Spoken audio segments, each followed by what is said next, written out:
날씨가 너무 덥지요. 많이 덥습니다. 우리 믿음 식구들 이런 날씨에 모두 건강도 잘 챙기셔야 됩니다. 우리는 이 질그릇에 귀한 보물을 담고 있기 때문에 그렇습니다. 오늘 말씀이 히브리서 10장 32절에서 39절로 제목이 너희 담대함을 버리지 말라라는 말씀입니다.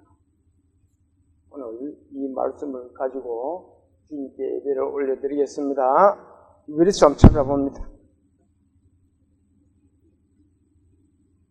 신약성경 363페이지 찾았으면은 32절부터 10장 32절부터 39절까지를 같이 봉독을 합니다. 시작. 전날에 너희가 빛을 받은 후에 고난의 큰 싸움을 견뎌낸 것을 생각하라. 혹은 비방과 환난으로서 사람에게 구경거리가 되고 혹은 이런 형편에 있는 자들과 사귀는 자가 되었으니 너희가 갇힌 자를 동정하고 너희 소유를 빼앗기는 것도 기쁘게 당한 것은 더 낫고 영구한 소유가 있는 줄 알미라. 그러므로 너희 담대함을 버리지 말라. 이것이 큰 상을 얻게 하느니라. 너희에게 인내가 필요하면 너희가 하나님의 뜻을 행한 후에 약속하신 것을 받기 위함이라. 잠깐 후면 오실리가 오시리니 지체하지 아니하시리라. 나의 의인은 믿음으로 말미암아 살리라. 또한 뒤로 물러가면 내 마음이 그를 기뻐하지 아니하리라 하셨느니라. 우리는 뒤로 물러가 멸망할 자가 아니요 오직 영혼을 구원함에 이르는 믿음을 가진 자니라. 아멘. 기도드리겠습니다. 하나님 아버지, 이 아침에 주님의 말씀을 듣고 공부하려고 합니다. 주님 말씀하여 주시옵소서. 주님의 말씀을 저희들 마음밭에 잘 심어서 항상 주님의 뜻에 합당한 삶을 살아갈 수 있는 그런 우리 믿음의 권속들 다 될 수 있도록 도와주시옵소서. 예배를 시작하는 시간입니다. 마치는 시간까지 성령님께서 함께 해주시고 저희들의 마음밭을 잘 갈아주시기를 부탁드리면서 예수님 이름으로 감사하며 기도 올립니다. 아멘.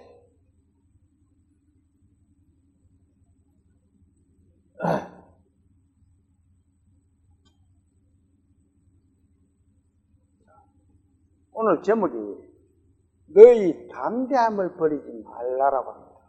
담대함이 뭐예요? 이 담대함은 겁이 없고 배짱이 두둑한 것을 말합니다. 아무리 어려움이 닥치더라도 배짱이 있는 거예요. 겁이 없다는 겁니다. 올려면 와봐라. 그것이 담대함입니다. 히브리서 기자는 빛을 받은 믿음의 성도는 어떻게 하라고요?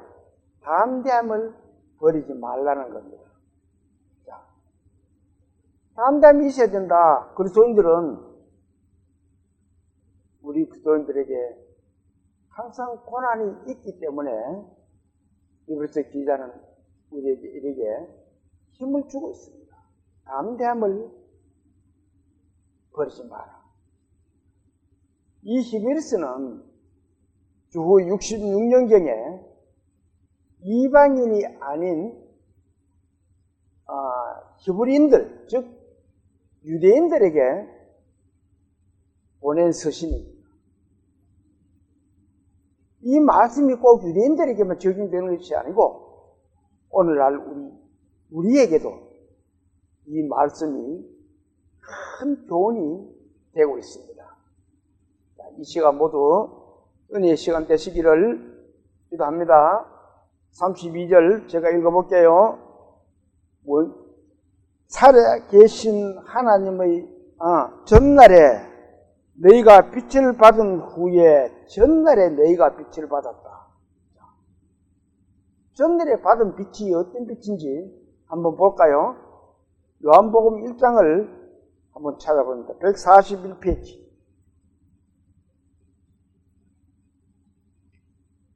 전날에 그리스도인들이 받은 빛입니다. 어떤 빛인지 1절부터 5절까지를 같이 한번 읽어봅니다. 자, 시작. 태초에 말씀이 계시니라. 이 말씀이 하느님과 함께 계셨으니 이 말씀은 곧 하느님이시니라. 그가 태초에 하느님과 함께 계셨고 만물이 그로 말미암아 지은 바 되었으니 지은 것이 하나도 그가 없이는 된 것이 없느니라. 그 안에 생명이 있었으니 이 생명은 사람들의 빛이라. 빛이 어둠에 비치되 어둠이 깨닫지 못하더라. 자, 말씀이 육신이 된 어떤 분이 있는데 그분이 빛이라고 말하고 있습니다. 그분이 누구예요? 예수 그리스도를 말씀하고 있는 겁니다. 자, 9절에서 13절까지를 똑같이 한번 읽어봅니다. 9절 시작. 참빛 곧 세상에 와서 각 사람에게 비추는 빛이 있었나니 그가 세상에 계셨으며 세상은 그로 말미암아 지은 바 되었으되 세상이 그를 알지 못하였고 자기 땅에 자기 백성이 영접지 아니하였으나 영접하는 자 곧 그 이름을 믿는 자들에게는 하나님의 자녀가 되는 권세 주셨으니 이는 혈통으로나 육정으로나 사람의 뜻으로 나지 아니하고 오직 하나님께로부터 난 자들이더라. 자, 이 빛이 각 사람에게 비쳤다라고 말씀을 하고 있습니다. 그 빛은 사람들에게 생명을 주는 빛이었습니다. 그런데 히브리서 기자는 전날에 그 빛을 받았다라고 말을 하고 있습니다. 자, 32절 본문 봅시다. 본문 32절. 전날에 너희가 빛을 받은 후에, 자, 이 성도들이, 믿음의 성도들이 전날에 빛을 받은 후에 그 빛을 받고부터 그 말입니다. 후에 어떻게 되었다고요? 고난의 큰 싸움을 견뎌냈다. 빛을 받았는데 왜 고난의 큰 싸움을 받아요?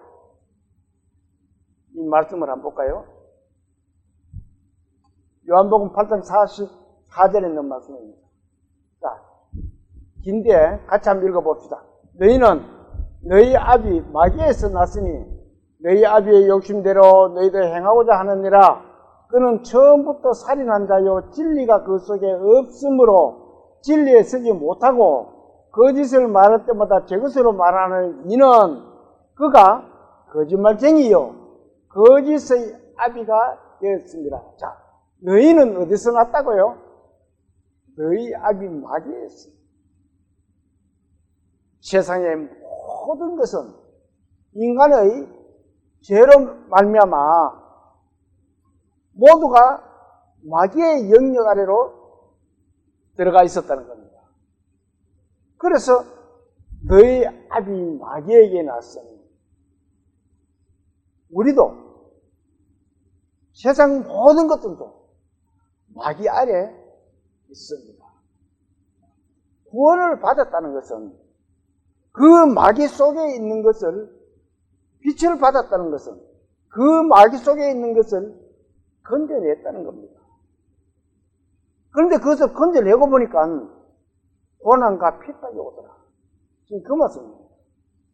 왜 그러냐면은, 자, 사람들이 자기의 것을 뺏기고 나면은 어때요? 가만히 있는 내 땅을 어떤 사람이 와가지고 내놔 가져가 버리면은 내가 어떻게 하겠어요? 모발대발하겠죠. 예를 들어 내 물건이 좋은 것이 있는데 가져가 버리면 내가 어떻게 하겠어요? 모발대발하죠. 이 마귀의 것을 하나님의 은혜와 빛을 보고 구원을 받고 빠져나와 버린 거예요. 그러니까 마귀가 가만히 있지를 않아요. 고난을 주고 핍박을 해가지고 그 사람을 넘어지도록 만듭니다. 그 말씀을 지금 이야기하고 있습니다. 그런가 하면은 이 마귀는 아주 꾀가 많아요. 예수님에게도 이렇게 시험을 하고 있습니다. 자, 한번 볼까요? 마태복음 4장 8절에 있는 말씀입니다. 같이 한번 읽어봅니다. 마귀가 또 그를 데리고 지극히 높은 산으로 가서 천하 만국과 그 영광을 보여. 마귀가 예수님을 데리고 높은 산으로 올라갔습니다. 높은 데 올라가면 올라갈수록 경치가 좋아 보입니다.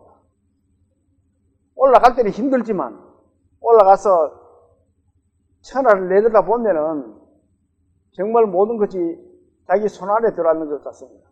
자, 이 마귀가 예수님을 높은 산에 올라가가지고 보여주면서 한번 봐라 얼마나 좋으냐. 이것을 어떻게 한다고요? 자, 9절 한번 봅니다. 9절 읽어볼까요? 이르되 만일 내게 엎드려 경배하면 어떻게 한다고요? 이 모든 것을 내게 주리라. 자, 예수님, 너 예수잖아. 예수 네가 나한테 경배만 하면, 정말만 하면은 이 모든 것을 내가 내게 주겠다. 이것이 마귀의 본질입니다. 마귀는 할 수만 있으면은 바로선 믿음의 성도들을 넘어지게 만들고 핍박과 고난을 통해서 꼬셔가지고 안 되면은 핍박과 고난으로 넘어지게 만듭니다. 그것을 자 이렇게 말하잖아요. 전날에 너희가 빛을 받은 후에 고난의 큰 싸움을 어떻게 했다고요? 견뎌냈다. 큰 싸움을 견뎌냈다. 빛을 받은 이 거듭난 성도들은 항상 이 마귀의 고난과 핍박을 따를 수가 있습니다.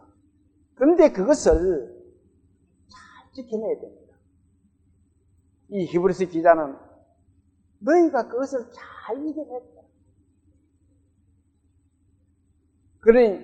그러니 앞으로도 그 마음을 흔들리지 말고 믿음의 생활을 단대히 해나가라고 교훈을 하고 있는 겁니다. 그리고 용기를 주고 있는 거예요. 잘 이겨냈으니까 앞으로도 그렇게 이겨내라는 거예요. 자, 이 말씀은 이 히브리들이나 유대인들의 성도들에게만 하는 것이 아니고 지금 저와 여러분에게도 주는 큰 교훈이 됩니다. 우리도 살다 보면은 얼마나 어려운 점들이 생겨요. 문제가 생길 수가 있고 하다 보면은 내가 예수 믿고 구원받은 사람인데 나한테 왜 이런 일이 생길 수가 있습니다. 어떻게 보면 거기에 하나님의 손길일 수도 있고 아니면 마귀의 어떤 유혹일 수도 있고 마귀의 핍박일 수도 있고 어떻든 그런 일들이 생기면 우리는 잘 이겨내야 된다는 겁니다. 자, 옛날에 저는 이제 존 본년에 있었는 전로역정을 참 여러 번 읽어봤습니다. 가끔 또 테프로 나온 것도 들어보기도 하고. 근데 그 크리스찬이 천성문을 향해 가다가 어느 날 구원의 빛을 봤습니다. 빛을 받고 보니까 이 등에 졌던 짐이 꿀떡 굴러가서 지옥의 문을 막아버립니다. 그래서 홀가분하게 얼마나 기분 좋은지 몰라요. 그것이 구원입니다. 그 구원을 받은 크리스찬이 천성문을 향해서 천국을 향해서 계속 믿음의 생활을 해나갑니다. 끝까지 이 마귀가 따라가면서 가는 곳마다 넘어지도록 만듭니다. 그 내용이 우리 믿음의 생활을 해나가는 내용과 같다는 거예요. 저와 여러분들도 이 믿음의 생활하면 항상 평탄하지는 않아요. 뇌물이 시내를 흘러가다 보면은 큰 돌도 만나고 작은 돌도 만나고 또 가다 보면은 평평한 모래만 있는 곳을 지날 때는 조용히 갑니다. 우리 믿음의 생활도 그렇다는 거예요. 우리는 그럴 때 항상 그 어려움을 큰 돌에 부딪히든 작은 돌에 부딪히든 우리는 이겨 나가야 됨을 우리에게 이렇게 교훈을 하고 있는 겁니다. 자, 33절을 한번 읽어볼게요. 32절부터 전날에 너희가 빛을 받은 후에 고난의 큰 싸움을 견뎌낸 것을 생각하라. 혹은 비방과 환난으로서 사람에게 구경거리가 되고 그 비방, 그 큰 고난이라는 것이 그들에게 비방도 받고 환난도 생기고 그런 것을 말하고 있습니다. 이 왜 그러냐면은 우리 믿음의 성도들은 세상 것을 추구하지 않잖아요. 뭘 추구해요? 하늘의 것을 추구하고 삽니다. 그러니 세상 사람들로부터 미움을 받게끔 돼 있어요. 비방을 받게끔 돼 있어요. 세상 사람들이 저 사람 예수 믿는 사람이 참 좋다 하고 같이 가면은 그 사람들의 세상 사람들이 마음을 맞춰 사는 것과 똑같습니다. 세상을 보고 가는 거예요. 이 세상 사람들과 그리스도인들은 물과 기름이 되어야 됩니다. 거기에 섞일 수가 없어요. 그 사람들하고 같이 섞여가지고 그 사람들 마음에 맞고 이 사람이 그리스도인이 그 사람들 마음에 맞고 그 사람들이 그리스도인 마음에 맞으면 기름이 물과 섞이는 것이 됩니다. 그렇게 할 수가 없다는 거예요. 그리스도인들은. 그러니까 하늘 일들을 추구하고 하늘의 소망을 가지고 살다 보니까 세상 사람들이 저는 일요일만 되면 교회 가버리고 일요일날 뭐 약속을 하나 하려고 해도 생기는 하지는 못하겠고 자 때문에 뭐 안 돼. 옛날에 제가 이 사회적으로 조금 이렇게 모임들이 있을 때 그런 소리를 많이 들었습니다. 지금은 뭐 다 정리를 했지만도 그러고부터는 그리스도인은 이런 거 하는 거 아니구나. 그래서 하나하나 정리를 했어요. 꼭 그 사람들은 언제 또 하느냐면 일요일날 합니다. 그 사람들 그때 시간 나서 한다 하지만 어떻게 보면 그것이 마귀의 꼬임일 수가 있습니다.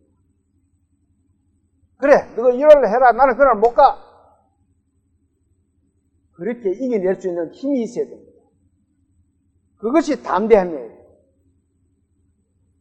아이고, 어머니는 꼭 빠지. 뭐 안 갈래 했는데 꼭 빠져야 되겠다. 그거 생각해 봐야 됩니다.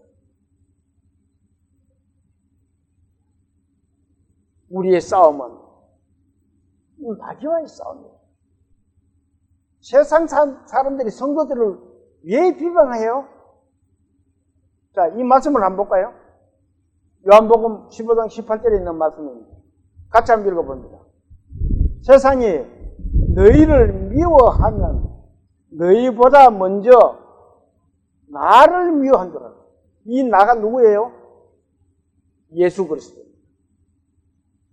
세상 사람들이 너희를 비방하는 것은 너희를 비방하는 것이 아니고 나를 비방하는 거예요. 왜? 예수 그리스도를 믿지 않으면 그 사람들과 같이 따라가면 돼요. 근데 예수 그리스도를 믿으니까 나는 예수 믿고 못 가. 예수 믿는 사람 그런 데 가는 거 아니야. 그날은 내가 예배를 드린 날이야. 안 가. 예를 들어 그렇게 한다면 그 친구들이 비방을 하겠죠. 그거는 나를 비방하는 것이 아니고 예수를 비방하는 거고 미워하는 거라는 겁니다. 그래서 세상 사람들이 비방을 하는 거예요. 자,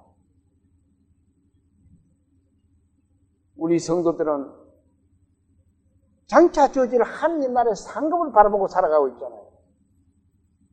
그 상급을 바라보면서 이 세상을 담대하게 지켜가면서 살아가야 된다는 거예요. 그것을 우리에게 지금 교훈을 하고 있는 겁니다. 자, 또 볼게요. 혹은 이런 형편에 있는 자들과 사귀는 자가 되었으니까. 이런 형편에 있는 자. 그런 형편이 어떤 사람이에요? 앞에 언급된 비방과 환난. 그런 형편에 있는 사람들과 어떻게 돼요? 사귀는 자가 돼요. 그런 형편에 있는 사람을 사귀면 어떤 사람이 돼요? 구원받은 형제 자매가 되는 거예요.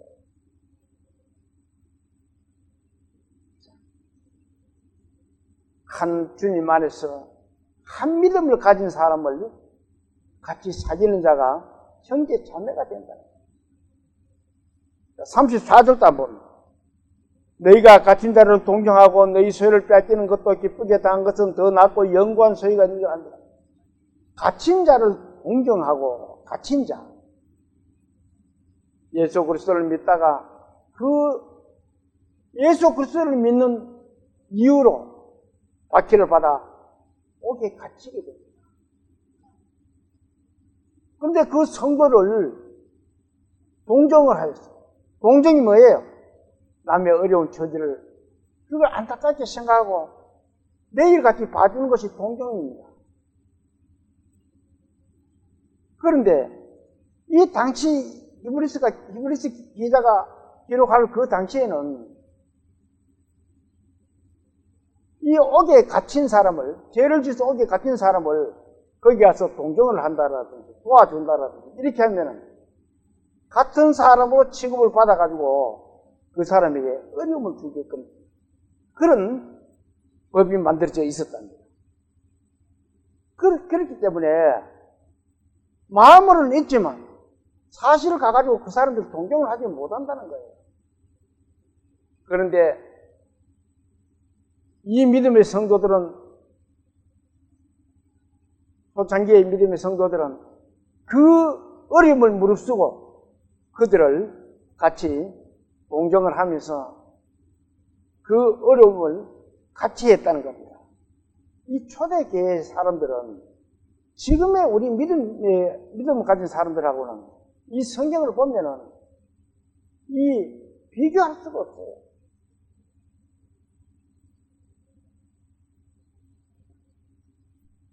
아무리 세월이 흘러도 우리 믿음의 식구들은 초대교회의 마음들을 따라가야 돼요.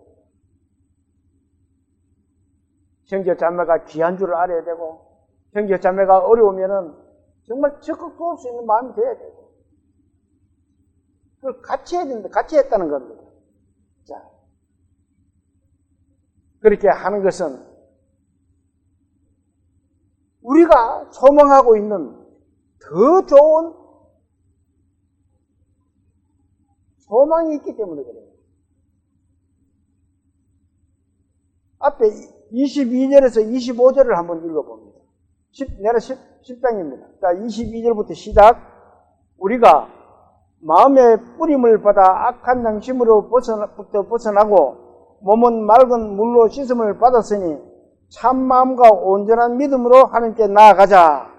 또 약속하신 이는 미쁘시니 우리가 믿는 도리의 소망을 움직이지 말며 굳게 잡고 서로 돌아보아 사랑과 선행을 격려하며 모이기를 피하는 어떤 사람들의 습관과 같이 하지 말고 오직 구원의 그날이 가까움을 볼수록 어떻게 해요?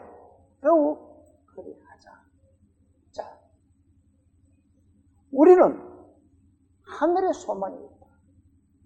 그래서 어떻게 해요? 서로 돌아보아 사랑과 선행을 격려하며 이것이 형제 사랑의 본복입니다. 형제 자매의 어려움을 보고도 그 마음을 같이 하지 않으면 안 된다는 거예요. 보이는 형제를 사랑하지 않으면 보이지 않는 하나님을 사랑한다는 말은 거짓말이라고 성경이 말씀하고 있어요. 이 초대교회 사람들은 이렇게 서로 형제 자매를 사랑하는 그런 것을 우리에게 지금 보여주고 있습니다. 자, 또 이 말씀을 한번 봅니다. 요한복음서 4장 21절에 있는 말씀입니다. 같이 한번 읽어볼까요? 우리가 이 계명을 주께 받았나니 하나님을 사랑하는 자는 또 뭐라요? 또한 그 형제를 사랑한다. 하나님을 사랑하는 사람은 또한 그 형제를 사랑한다. 요한복음에는 또 이렇게 기록하고 있습니다. 요한복음 13장 34절 같이 한번 읽어볼까요? 새 계명을 너희에게 주노니 서로 사랑하라. 내가 너희를 사랑한 것 같이 너희도 서로 사랑하라. 예수님이 직접 말씀하셨습니다. 내가 계명으로 너희에게 준다. 서로 사랑하는 것이. 그런데 이 초대교회 식구들은 그것을 실천을 하고 있는 거예요. 그들을 동경하면, 옥에 갇힌 자를 동경하면 그에게도 큰 해가 오는데도 그래도 그들을 동경을 하고 살피고 그렇게 했다는 겁니다. 본문 34절 볼게요. 너희가 갇힌 자를 동경하고 너희 소유를 빼앗기는 것도 기쁘게 당한 것은 이 형제 자매를 형제를 동경하는 것은 기본으로 하고 또 소유까지 다 빼앗기겠다. 이 고대 로마 보면은 국가의 중대한 범죄를 지은 자들에게 그 가진 재산을 모두가 몰수를 당하게 되었어요. 몰수를 당하는 그런 형벌의 조항이 있었다고 합니다. 그런데 예수 믿는 그 믿음으로 말미암아 자기의 모든 소유도 빼앗겼다. 그런데 어떻게 빼앗겼어요? 그것도 기쁘게 빼앗겼다. 자, 여러분들이 그렇게 되면 어떻게 되겠어요? 저와 여러분들에게. 그런데 그들은 기쁘게 빼앗겼다. 왜? 그것은 더 낮고 영구한 소유가 기다리고 있었기 때문에 그들은 믿고 있었습니다. 자, 한번 볼까요? 너희가 갇힌 자를 동경하고 너희가 너희 소유를 빼앗기는 것도 기쁘게 당한 것은 같이 읽어봅니다. 시작. 더 낫고 영구한 소유가 있는 줄 압니다. 영구한 소유가 있다. 그 영구한 소유가 뭐예요? 나를 위해서 십자가에 돌아가신 예수님과 천국에서 영원히 함께 사는 소유입니다. 그 소유가 천국 소유예요. 그 소유가 기다리고 있다는 것을 그 초대교회 식구들은 믿고 있었다는 거예요.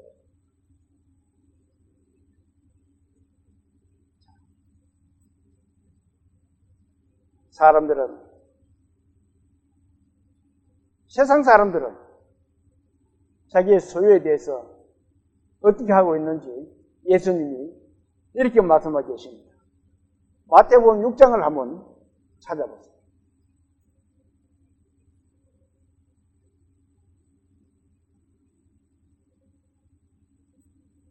마태복음 8페이지입니다. 찾았으면은 19절에서 21절까지를 6장 19절 시작. 너희를 위하여 보물을 땅에 쌓아두지 말라. 거기는 좀과 동록이 해하며 도둑이 구멍을 뚫고 도둑질을 하느니라. 오직 너희를 위하여 보물을 하늘에 쌓아두라. 거기는 좀이나 동록이 해하지 못하며 도둑이 구멍을 뚫지도 못하고 도둑질도 못하느니라. 내 보물이 있는 그곳에 내 마음도 있느니라. 내 보물이 있는 것이 내 마음이다. 그런데 사람들은 어떻게 해요? 모든 재산을 귀한 거 있으면 땅에 묻으려고 합니다. 사람들이 이렇게 말하잖아요. 아니, 돈 있거든 땅에 묻어놔라. 그게 제일 믿었다. 경상도 말로 그럽니다. 그 말이 뭐예요? 땅속에 묻으라는 말도 있고, 아니면은 땅을 사놓으라는 이야기입니다. 세상 땅을 사놓는 이거는 전부 사라지는 겁니다. 영혼은 자기 것이 안 되는 곳을 그 사람들은 사고 거기에 투자를 합니다. 자, 땅에 묻어놓는 것이 제일 믿었다. 그렇게 말하잖아요. 그래서 어떤 사람은 돈을 어디다 묻었어요? 마늘밭에 묻어놨어요. 마늘밭 땅에다가. 그래, 그게 발각이 됐어요. 그때 신문에 나고 방송이 한참 났잖아요. 땅에 묻는 것이 그렇게 좋은 것이 아닌 것 같아요. 그렇다고 그걸 어디 들고 다니지도 못하고. 내 보물 있는 곳에 내 많이 어디다 묻으라 그래요? 하늘. 그러면 하늘 묻을 때가 있고 하늘에 어디에 둘 때가 있어요. 하나님을 위해서 쓰라는 겁니다. 우리의 재물이 있다면 그 재물을 하나님의 일을 위해서 쓰는 것이 하늘에 묻는 것입니다. 땅에 묻으면 안 된다는 거예요. 저는 이 말씀을 보면서 내가 과연 신앙의 이유 때문에 옥이 갇힌다라든지 내 재물이 완전히 없어진다면 나는 어떻게 대처할 수 있을까? 그 생각을 해봤어요. 지금 마음으로서는 정말 안타깝게 생각할 수밖에 없는데, 그래서 한 가지 딱 생각나는 게 주님께 맡기자. 있어도 좋고 없어도 좋고, 주님이 데려가셔도 좋고 안 데려가셔도 되고, 주님의 뜻에 맡기자. 저는 그렇게 결론을 내렸습니다. 그다 가시는 것도 주님의 뜻이고, 나에게 쓰라고 주시는 것도 주님의 뜻이고, 그러고는 그 생각을 하고는 마음이 편안해져요.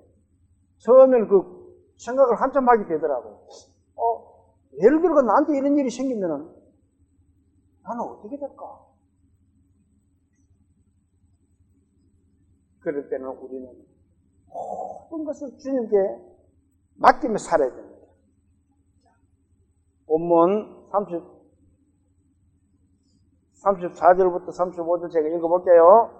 너희가 갇힌 자를 동정하고 너희 소유를 뺏기는 것도 기쁘게 단 것은 더 낫고 영구한 소유가 있는 줄 알미라. 그러므로 같이 한번 읽어볼까요? 너희 담대함을 버리지 말라. 이것이 큰 상을 얻게 하느니라. 내 모든 것을 뺏기고 갇힌 자를 동정하고 그렇게 해도 영구히 받을 소유가 있다. 그 소유가 뭐라 그랬어요? 천국, 하늘나라. 예수님과 영원히 살 수 있는 나라. 그 소유가 있다는 거예요. 그래서 어떻게 하라 그래요? 담대. 애들의 모든 것을 내가 뺏기고 없어지더라도 너희는 그 담대함을 버리지 말라는 거예요. 이 말씀은 저와 여러분에게 하고 있습니다. 우리에게 어려움이 있고 어떤 문제들이 생겨도 그 담대함을, 하나님을 저버리는 담대함을 버리면 안 돼요. 하나님을 저버리면 안 된다는 겁니다. 모든 것을 하나님께 믿고 하나님께 맡기고 그래 살아가는 저와 여러분이 되시기를 소망합니다. 자, 이번에서 6장을 앞으로 조금 넘겨가지고 한번 찾아볼게요.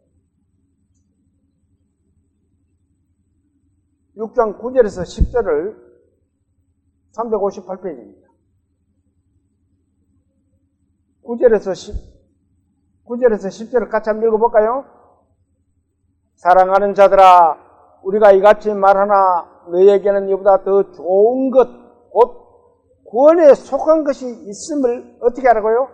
확신하노라. 하나님은 불의하지 아니하사 너희 행위와 그 이름을 위하여 나타낸 사랑으로 이미 성도를 섬기는 것과 이제도 섬기고 있는 것을 어떻게 한다고요? 잊어버리지 아니하시는.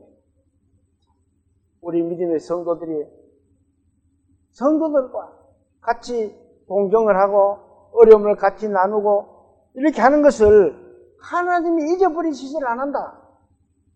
알고 계신다는 거예요, 하나님이. 그래서 이 초대교회 성도들은 그것을 같이 동정을 하고 모든 것을 뺏겨도 기쁘게 뺏길 수 있어요. 왜?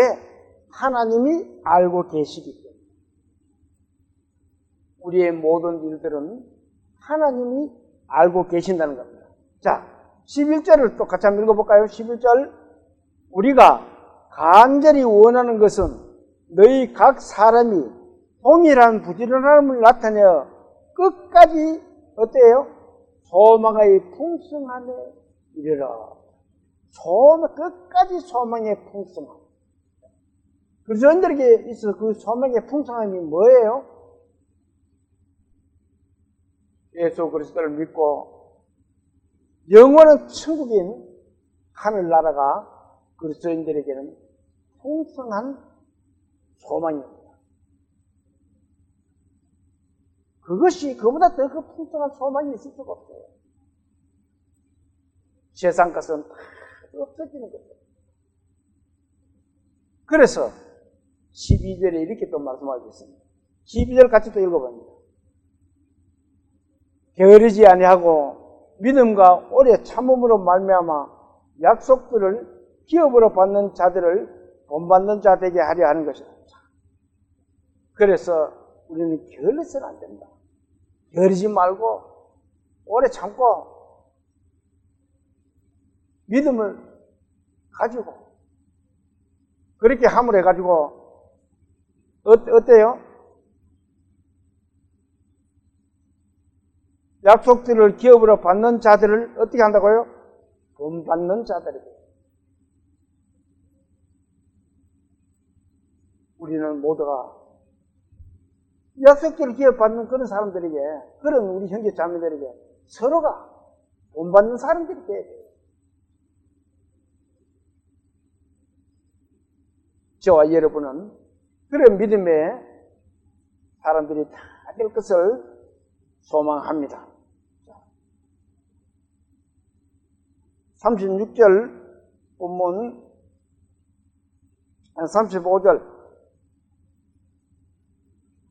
35절 그러므로 너희 담대함을 버리지 말라. 이것이 어떻다고요? 큰 상을 얻게 한다. 그리스도의 믿음의 그 담대함에 예수 그리스도를 저버리지 않는 그 담대함, 그것이 큰 상을 얻게 된다는 겁니다. 히브리서 기자는 이 믿음의 성도들에게 고난과 역경이 모두 있어도 장차 올 세상은 더 크고 더 좋은 그런 상이 주어진다라고 우리 믿음의 식구들에게 힘과 용기를 잃지 말라는 그런 권면의 이야기를 지금 하고 있습니다. 그래서 어떻게 해야 돼요? 우리 믿음과 소망과 이 소망을 더욱더 굳게 잡고 나가는 저와 여러분이 되어야 된다는 겁니다. 36절도 한번 볼까요? 36절. 너에게 인내가 필요하면 너희가 하나님의 뜻을 행한 후에 약속하신 것을 받게 하리라. 자, 너희에게 인내가 필요하다. 인내는 뭐예요? 어려움이나 괴로움이나 슬픔이나 이런 게 있어도 참고 견뎌야 된다는 거예요. 우리 믿음의 그리스도인들은 고난도 있고 핍박도 있고 비방도 있고 그래도 우리는 인내를 하며 참고 견뎌야 된다는 거예요. 이 믿음의 생활이라는 것은 쉬운 일이 아니잖아요. 제약받는 것도 많고 쉬운 일이 아닙니다. 그래도 인내를 가지고 우리는 살아가야 된다는 겁니다. 그리고 하나님의 뜻을 행한 후에, 하나님의 뜻이 뭐예요? 여기서 말하는 하나님의 뜻? 하나님의 뜻이 뭔지 한번 볼까요? 요한복음 6장을 한번 찾아보세요.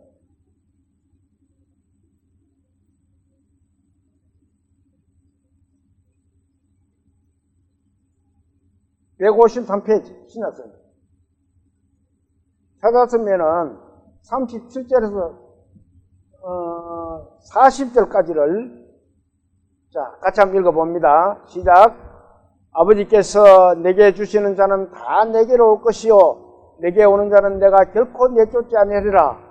내가 하늘에서 내려온 것은 내 뜻을 행하려 함이 아니요 나를 보내신 이의 뜻을 행하려 함이니라. 나를 보내신 이의 뜻은 내게 주신 자 중에 내가 하나도 잃어버리지 아니하고 마지막 날에 다시 살리는 것이니라. 내 아버지의 뜻은 아들을 보고 믿는 자마다 영생을 얻는 이것이니 마지막 날에 내가 이를 다시 살리리라. 자, 이 하나님의 뜻은 예수 그리스도를 믿고 영생을 얻는 것입니다. 그것이 하나님의 뜻이라는 겁니다. 자, 본문 36절을 다시 봅니다. 너희에게 인내가 필요하면 너희가 하나님의 뜻을 행한 후에 이 뜻을 행하는 것은 우리가 구원받고 예수 그리스도를 믿고 그리고 하나님의 뜻을 따라 행하는 것이 하나님의 뜻입니다. 저와 여러분들은 그 하나님의 뜻에 따라 예수 그리스도를 믿은 하나님의 백성입니다. 그것을 행하고 난 후에는 어떻게 된다고요? 약속하신 것을 받는다. 그 약속하신 것이 천국이라는 거예요. 구원받지 못한 사람들에게는 그 천국이 있을 수가 없어요. 그 하나님의 뜻을 행한 사람들이야만이 그 천국을 약속받을 수 있다는 겁니다. 그것이 우리 믿음의 그리스도인들이 받을 기업이고 우리가 생각하고 있는 천국의 소망이라는 겁니다. 그런데 그 약속이 천국의 소망이 성경에는 멀리 있지 않다라고 말씀하고 있습니다. 자, 37절 같이 한번 읽어볼까요? 37절. 잠시 잠깐 후면 어때요? 오실 리가 오시리니 지체하지 아니하시리. 잠시 잠깐 후면 오실 리가 오신다. 지체하지 않는다고 합니다. 이 말씀을 한번 볼까요? 하박국에 있는 말씀입니다. 하박국 2장 3절에 있는 말씀입니다. 자, 같이 한번 읽어봅니다. 이 묵시는 정한 때가 있나니 그 종말이 어때요? 속히 이루겠고 결코 거짓되지 아니하리라. 비록 더딜지라도 기다리라. 지체되지 않고 어떻게 해요? 반드시. 누구의 말씀이에요? 하나님의 말씀. 또 말씀 하나 더 볼까요?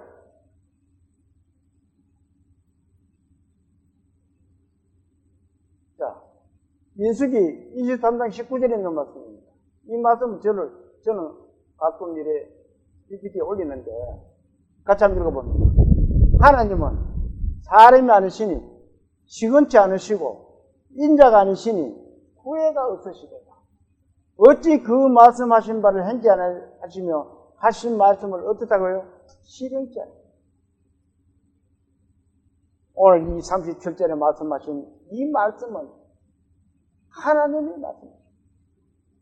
잠시 잠깐 오면 오시리가 오시리니 지체하지 않아요. 그 말씀을 하나님이 말씀하셨기 때문에 곧 실행을 하신다는 겁니다. 요즘 우리가 흔히들 어떤 말을 해요? 말세는 세상 말세다 말세. 그런 말들을 세상 사람들도 많이 해요. 예수 믿지 않는 사람들도 세상은 말세야 소리를 많이들 합니다. 그만큼 이 세상은 끝을 향해서 달려가고 있다는 거예요. 거의 다다랐다는 겁니다. 그리고 저는 요즘 참 무섭다는 생각을 많이 해봅니다. 요즘 AI라고 말씀 들어보셨죠? 저는 지금 어플을 하나 받아가지고 사용을 하고 있습니다. 거기에 물으면은 이거는 모르는 게 없어요. 사람보다 더 잘 알아요. 우리는 그렇게 기억을 해내지를 못합니다. 그래서 제가 물을 거 있으면 거기다가 묻습니다. 이 AI는 인공지능을 가진 아주 놀랍고 무서운 과학기술입니다. 그 AI가 지금은 로봇처럼 만들어가지고 사람 행세를 합니다. 거기다가 이 AI를 심어놓으면 인공지능을 가져요. 사람과 같은 지능을 가집니다. 혹시 이것이 적그리스도가 아닐까? 저는 그런 생각을 해보면서 지금 참 무서운 세상에 살고 있다. 그래서 과학자들은 이 인공지능을 사람들이 제어하지 못할 정도로 갈 수도 있다라고 우려를 하고 있습니다. 사람이 만들어 놓고 사람이 그것을 제어하지를 못해요. AI는. 그런 시기가 도래할 수가 있습니다. 우리 성경에 나오는 적그리스도는 이 AI의 어떤 영향을 가지고 있는 그런 것이 아닐까 하는 그런 생각을 저는 해봤습니다. 자, 혹시 그것이 적그리스도의 매체가 된다면 정말 세상은 거의 다 완 거예요. 우리 믿음의 그리스도인들은 한번 깊이 생각을 해봐야 돼요. 이 과학이 계속 발달하는 것은 그만큼 빨리 주님 오실 날이 가까워져 간다는 것과 비례를 같이 합니다. 우리는 그것을 생각을 해봐야 돼요. 38절을 또 봅니다. 나의 의인은 믿음으로 말미암아 살리라. 또한 뒤로 물러가면 내 마음이 그를 기뻐하지 아니하리라 하시는. 나의 의인은 믿음으로 살리라. 우리는 예수 그리스도의 보혈로 그 보혈의 힘으로 우리는 의인으로 살고 있습니다. 하나님의 백성으로 살고 있어요. 그렇게 된 의인은, 그렇게 된 하나님의 백성은 뒤로 물러가면 안 된다는 거예요. 그러면 하나님은 어떻게 하신다 그래요? 기뻐하지 않으십니다. 믿음의 그리스도인들이 이 도태되기나 문제가 생겨가지고 뒤로 힘이 빠져 물러서면은 하나님이 기뻐하시지 않는다. 제일 좋아하는 것이 누가 제일 좋아할까요? 그렇게 되면은 마귀가 제일 좋아해요. 그래, 니 잘한다. 그래, 하나님 믿지 말고 내 말만 들어. 마귀는 우리가 믿음 앞으로 하나님 앞으로 가면 갈수록 더 적극적으로 우리를 끌어내려고 합니다. 넘어지게 만들어요.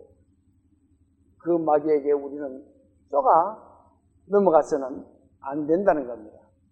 39절을 또 한번 볼까요? 우리는 뒤로 물러가 멸망할 자가 아니요 오직 영혼을 구원함에 이르는 믿음을 가진 자니라. 우리는 멸망할 자가 아니다. 얼마나 신나요?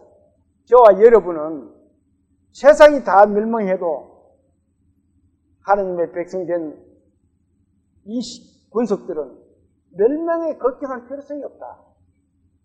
그 말을 하잖아요. 요즘 피해가 나가지고 이 비가 많이 온 곳에는 그 피해가 상당히 크더라고요. 예를 들어 믿음의 성도들에게 그런 일이 닥쳤더라도 우리는 실망할 필요가 없습니다.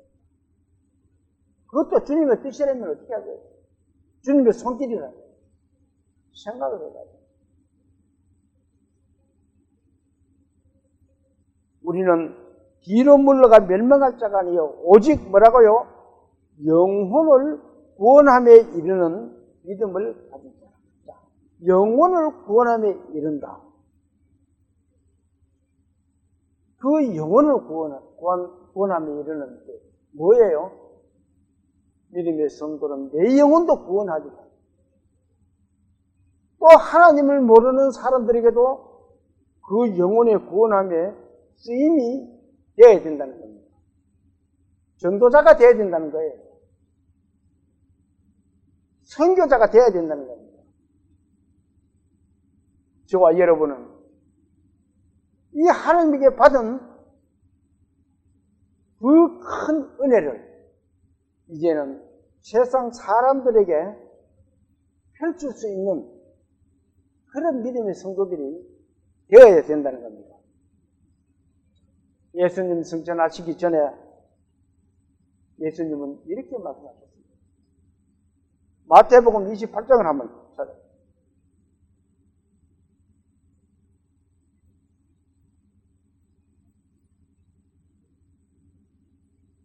52페이지.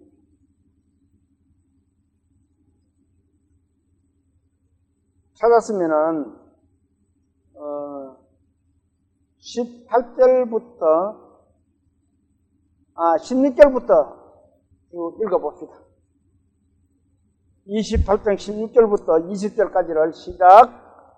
11 제자가 갈릴리에 가서 예수께서 지시하신 산에 이르러 예수를 뵙고 경배하나 아직도 의심하는 사람들이 있더라. 예수께서 나와 말씀하여 이르시되 하늘과 땅의 모든 권세를 내게 주셨으니 그러므로 너희는 가서 모든 민족을 제자로 삼아 아버지와 아들과 성령의 이름으로 뭐라고요? 세례를 베풀고 내가 너에게 분부한 모든 것을 가르쳐 지키게 하라. 볼지어다 내가 세상 끝날까지 너희와 항상 함께 있으리라 하시니라. 누구 말씀이에요? 예수 그리스도. 예수님이 제자들을 모아놓고 직접 하신 말씀이에요.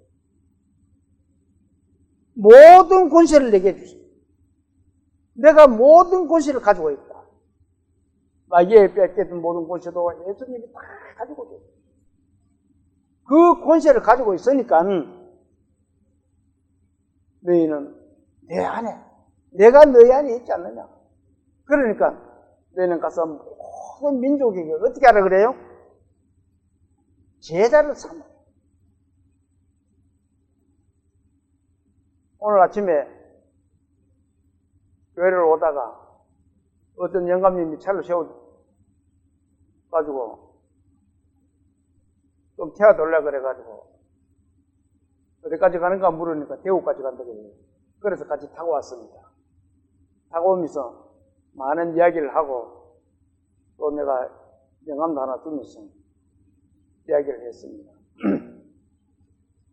그분이 예수를 믿지 않는 사람이고 옛날에 공무원 했던 사람인데 연세가 많은 분이에요.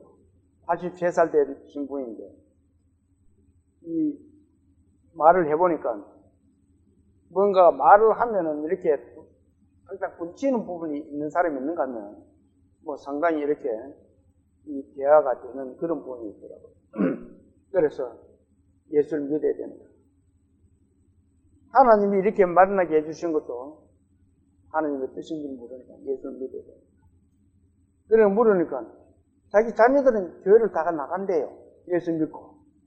그러면 영감님도 교회를 가야 된다. 예수를 믿어야 돼요. 예수를 믿고 또 압니까? 이래가 예수 믿고 이래 만나가 못 만나더라도 천국에서 또 영감님을 만날 수 있을지 어떻게 압니까? 그렇게 되기를 기도합니다. 그러면서 이제 지하철 인대까지 대구에 내신대가 앞에 내려줬습니다. 그러니까 복 받으라고 나한테 복 받으십시오. 복 받으십시오. 복은 자기가 받아야 됩니다. 저는 복을 다 받았습니다. 이보다 더 큰 복은 없습니다. 저한테는. 예수 그리스도를 믿는 것이 저에게는 가장 큰 복인데 저한테 자꾸 복 받으라고 그래요. 그래서 저는 속으로 영감님 복 받으세요. 예수 그리스도 믿고 그 생각을 했습니다. 우리는 어떤 위치에 어떤 자리에 가더라도 그리스도의 향기를 품을 수가 있어야 됩니다. 어떤 사람을 만나더라도 그것을 품어내야 돼요. 욕심스럽게 아이고 우리 교회에 오십시오. 그건 어떻게 보면은 욕심입니다. 정말 어느 교회에 가더라도 예수님을 정확하게 믿을 수 있는 교회라면 어느 교회라도 가야 됩니다. 예수를 믿을 수 있어야 됩니다. 어떤 사람이든 우리는 그것을 정할 수 있는 하나님의 예수님의 명령을 받았어요. 그걸 어떻게 하라 그래요? 아버지와 아들과 성령의 이름으로 세례를 부르고 이렇게 말하고 있습니다.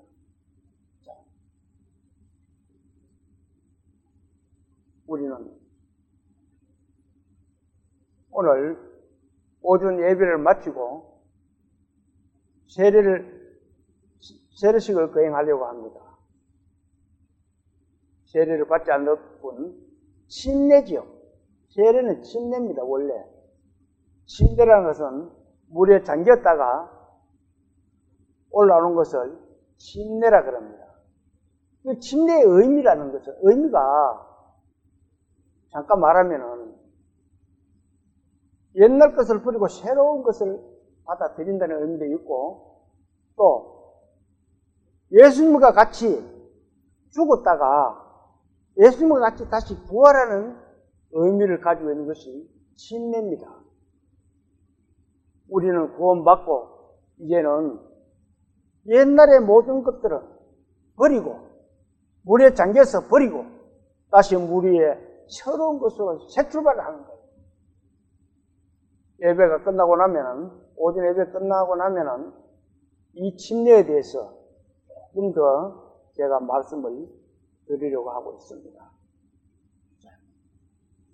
예수님이 약속하신 이 말씀대로 아버지와 아들과 성령의 이름으로 세례를 베풀고 그리고 모든 사람에게 주님의 말씀을 전해야 된다는 겁니다.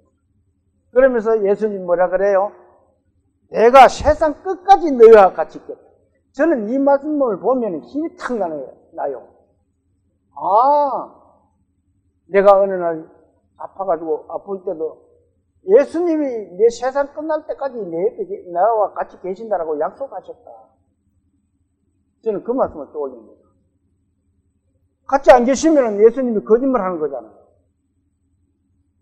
내가 안 믿으면 안 됩니다. 안 믿으면 예수님이 안 계시는 거예요. 그것을 내가 마음에 믿었을 때 예수님이 나와 함께 계심을 알 수가 있습니다. 우리는 그 믿음을 어떻게 해요? 담대히 가지고 있어야 됩니다. 그 담대함을 저버리지 말라고 그러잖아요. 그 담대함을 저버리지 않는 것은 예수 그리스도를 나의 주로 믿는 것이 믿고 저버리지 않는 것이 담대함입니다. 그 담대함을 가진 저와 여러분들이 다 되시기를 소망하면서 오늘 오전 예배를 마치겠습니다. 자, 잠시 기도 드릴게요. 천지 만물을 지으시고 인간의 생사와 화복을 주관하신 하나님 아버지, 이 아침에 주님의 말씀으로 담대함을 버리지 말라는 말씀으로 주님의 말씀을 들었습니다. 저희들 마음속 깊이 새겨질 수 있도록 주님 저희들 마음밭을 잘 갈아주시고 심어 주시옵소서. 그래야 항상 주님을 저버리지 않는 삶을 살아가는 우리 믿음의 성도들 다 될 수 있도록 도와주시옵소서. 각지에서 말씀을 듣고 계시는 모든 분들의 가정에도 주님께서 그 가정에 큰 은혜 베풀어 주셔서 화목과 화평과 평안을 누릴 수 있는 그런 참된 가정이 될 수 있도록 이끌어 주시옵소서. 저희들의 남은 삶을 주님께 부탁드립니다. 예수님 이름으로 감사하며 기도드립니다. 아멘.